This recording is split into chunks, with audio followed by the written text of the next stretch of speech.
So Andhra Pradesh లో last 2 days గా జరుగుతున్న పరిణామాలు అవి రాష్ట్రానికే మంచిది కాదని నేను చెప్తాను. ఎందుకంటే ఇప్పుడు చంద్రబాబు నాయుడు అధికారంలోకి వచ్చిన తర్వాత, లోకేష్ ఐటీ ఇండస్ట్రీస్ మినిస్టర్ అయిన తర్వాత కొంత ఇప్పుడు వైజాగ్ కి చాలా పెట్టుబడులు తీసుకొచ్చారు. గూగుల్ రావడం అన్నది చాలా పెద్ద అంశం, డాటా సెంటర్ రావడం అన్నది చాలా పెద్ద అంశం. ఉన్న ఒక పత్రిక కథనం ప్రకారం 25% దేశంలో వచ్చిన పెట్టుబడిలో 20% ఆంధ్రప్రదేశ్కే వచ్చాయి. ఓకే, లాస్ట్ అంటే చంద్రబాబు నాయుడు అధికారంలోకి వచ్చిన తర్వాత, మోడీ గవర్నమెంట్ మళ్ళీ 3rd టర్మ్ తీసుకున్న తర్వాత. సో పెట్టుబడులు వెల్లువగా వస్తున్న సమయంలో ఇటువంటి శాంతి భద్రతల ఇన్సిడెంట్ జరగడం అంటే, అంబటి రాంబాబు ఇంట్లో నిన్న ఆయన కామెంట్ చేశారు. ఎస్, దానికి రియాక్షన్ గా ఆయన ఇంటి మీద దాడి చేశారు, రాత్రి ఇల్లు కూడా తగలబెట్టారు. ఇప్పుడు మళ్ళీ జోగి రమేష్ ఇంటికి కూడా నిప్పు పెట్టారు. సో ఇప్పుడు నాకేమనిపిస్తుందంటే, అల్టిమేట్ గా ఓకే, అంబటి రాంబాబు నిన్న ఆ విధంగా ఎట్టి పరిస్థితుల్లో మాట్లాడకూడదు, ఆయన మాట్లాడిన భాష తీవ్ర అభ్యంతరకరం. దాన్ని వైసీపీ అధినేత జగన్ వెంటనే ఖండించాల్సి ఉండే.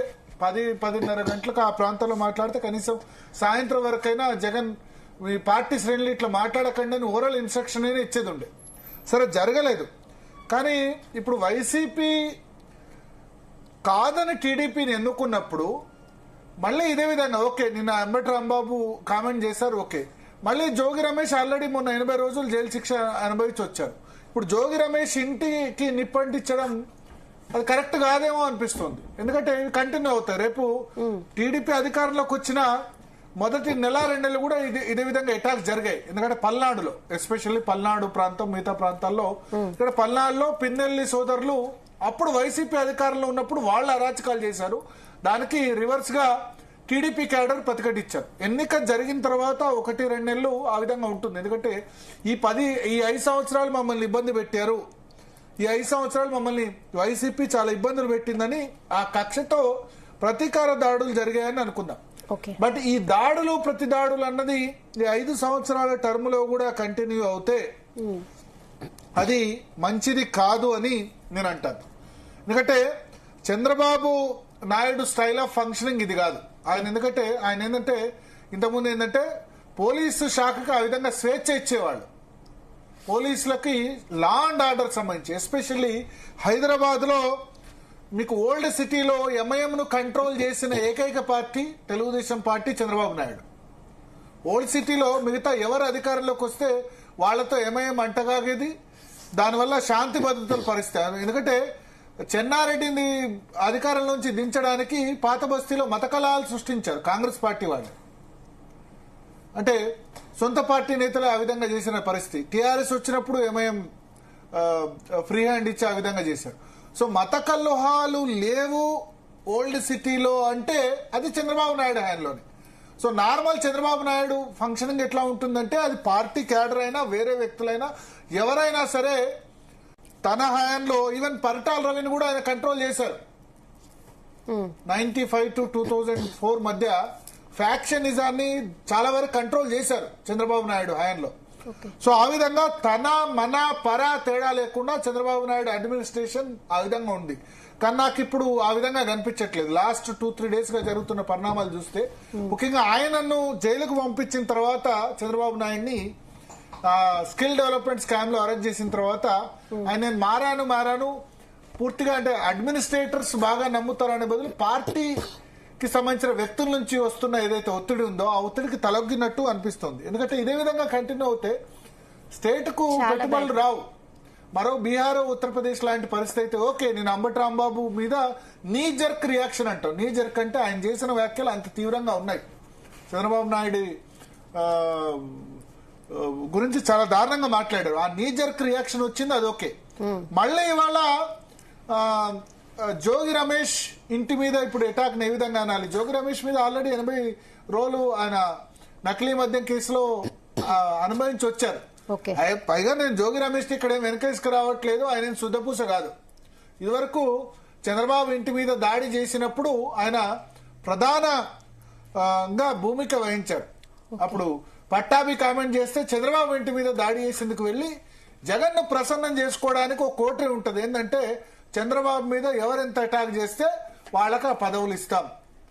జోగి రమేష్ ఏకంగా మంత్రి పదవి ఇచ్చేశారు. పార్థసారథి ప్రస్తుత ఇన్ఫర్మేషన్ అండ్ సమాచార మంత్రికి ఆయనకు మంత్రి పదవి ఇవ్వకుండా, పార్టీలో సీనియర్ అయిన పార్థసారథికి మంత్రి పదవి ఇవ్వకుండా జోగి రమేష్ కు మంత్రి పదవి రావడానికి కారణం ఏంటంటే చంద్రబాబు ఇంటి మీద దాడి చేశారు. పార్థసారథి దాన్ని ఆ విషయంలో కామ్ గా ఉన్నారు, ఎందుకంటే అది కరెక్ట్ కాదనిపించింది. నిజంగా పార్థసారథి ఆ రోజు చేసింది కరెక్ట్. సో ఇవాళ అందుకని తెలుగుదేశం పార్టీలో పిలిచి ఆయనకు మంత్రి పదవి ఇచ్చారు ఇవాళ. ఎందుకంటే సొంత పార్టీ వాళ్ళు తప్పు చేసినా తప్పనాలి కదా. చంద్రబాబు ఇంటి మీద దాడి చేయడం ఏంటి, ఒక మాజీ ముఖ్యమంత్రి ఇంటి మీద. ఇప్పుడు వైఎస్ జగన్ ఇంటి మీద వాళ్ళు దాడి చేస్తామంటే ఏంది. సో జోగి రమేష్ కు ఆ విధంగా మంత్రి పదవి వచ్చింది. సో అందుకని నేను ఆయన శుద్ధపూస కాదట. సో జోగి రమేష్ ఆ తప్పు చేస్తే మళ్ళీ జోగి రమేష్ ఇంటి మీద ఆ విధంగా దాడికి వెళ్ళడం కరెక్ట్ కాదేమో. నేను అంబటి రాంబాబుది ఓకే, నీ జర్క్ రియాక్షన్, తెలుగుదేశం పార్టీ కార్యకర్తల ఆగ్రహం కట్టలు తెంచుకుంది, అదేం ప్లాన్డ్ గా నాకు అనిపించట్లేదు నిన్న జరిగిన అటాక్.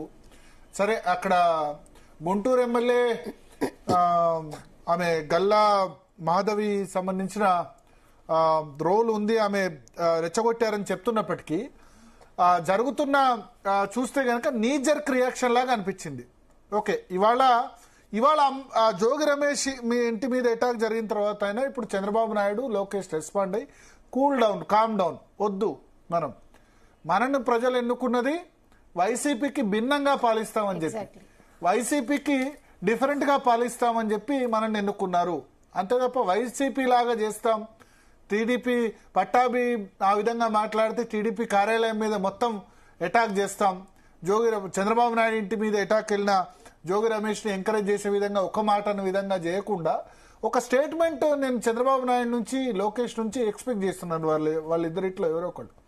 ఎస్, మీరు రెడ్ బుక్ కొడాలి నాని మాట్లాడారు, వల్లభనేని మాట్లాడారు, వాళ్ళు చాలా దారుణంగా మాట్లాడారు. వాళ్ళని చట్టబద్ధంగా వాళ్ళని శిక్షిస్తున్నారు, అంటే చట్టబద్ధంగా వాళ్ళని జైల్లో పెడుతున్నారు. ఈ ఇండ్ల మీదకి దాడులు అన్నవి మంచిది కాదు. ఎందుకంటే రేపు 10 సంవత్సరాల తర్వాత, 15 సంవత్సరాల తర్వాత జగన్ అధికారంలోకి వస్తే ఆయన ఇట్లా చేయడానికి గ్యారంటీ ఏంది? మధ్యలో బలైన కార్యకర్తలు, నాయకులు, పెద్ద నేతలు బాగానే ఉంటారు. సో రెండోది ఏంటంటే ఈ పెట్టుబడుల ప్రవాహం కంటిన్యూ కావాలంటే ఆంధ్రప్రదేశ్ రాష్ట్రం ఇప్పుడిప్పుడే రాజధాని లేక సఫర్ అయింది 10 సంవత్సరాలు.